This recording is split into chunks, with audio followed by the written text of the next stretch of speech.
Okay, everybody, this amp here, twin reverb, ultra linear, and the heaters where they were flip-flopping in a couple spots. Whereas on this amp, or these amps, you don't want to flip-flop them every other time. You want to just let them run in parallel. So like for your heaters. So your number two. Your heater for number 2 on the power tube, 222, and then on 777, and then same for the. So that got rid of the hum. It was humming. Like I have it now. When I plugged it straight in, it blew the fuse.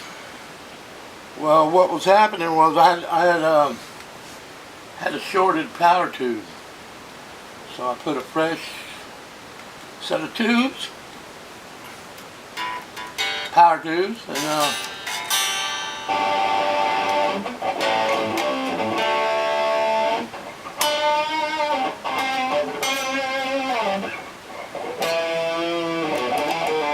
but I'm burning it in right now I'm burning these tubes in, and I never run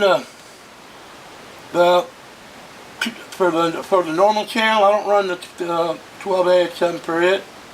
And I don't run 12AX7 for the tremolo because I don't use it. Now the reverb, what I do with the reverb is I don't use that old nasty dump truck, garbage truck sounding reverb. I go ahead and put a jumper across the reverb in and out, and that's how I'm getting the distortion. It just converts the reverb circuit into distortion. But I've been doing that since early 80s.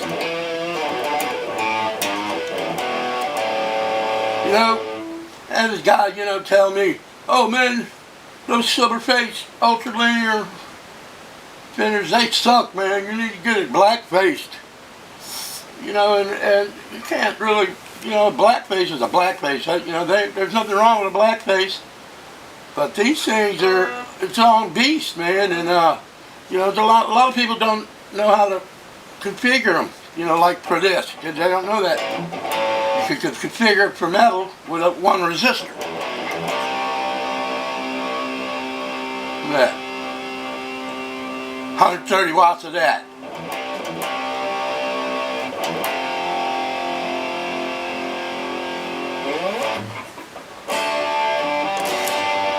But what I'm gonna do on this amp, I'm gonna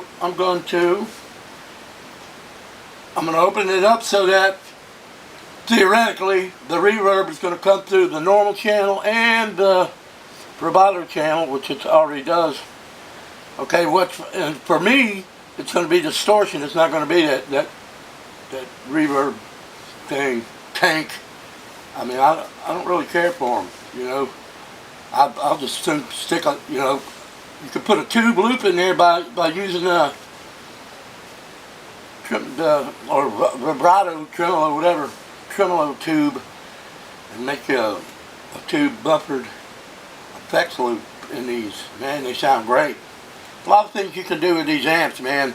This particular amp was in my band in way back in the I guess it's from 79, my bandmate had it, and I got pictures of this amp in where we were jamming. Anyway, this thing was underwater for 3.5 days, and then when I bought it, didn't have no tubes in it or nothing. It was in the back of a pickup truck that was all jacked up and full of garbage juice, and but that amp went through that, and I just cleaned it up, and I did a cab job. Basically, I did a 40-year service on this thing, and man, you hear it. I mean, I did this years ago. I mean, some years back. Look, it's just open, no pedals, straight in. They say that boost, this pull boost sounds like crap. I don't know. I disagree. Look, listen to this. Time I pull it. Okay, it gives it a deeper, more broad sound.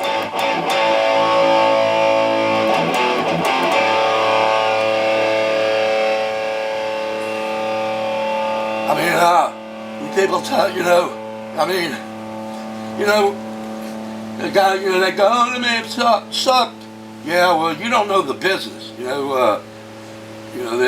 There's nothing wrong with that sound. Now you can't run them through those open back chippy ass speakers that come in those twins and whatever else, or Super 6s and whatever else. You gotta run. I'm running through a Mesa Boogie 212 with Celestion 75s, which they're real. These things are still not really broke in. But there you go. That's two 212, but it's closed back. That open back just don't do it. And with those weak Fender speakers, they don't cut it either. You gotta have good speakers and closed back cabinet. Okay, later.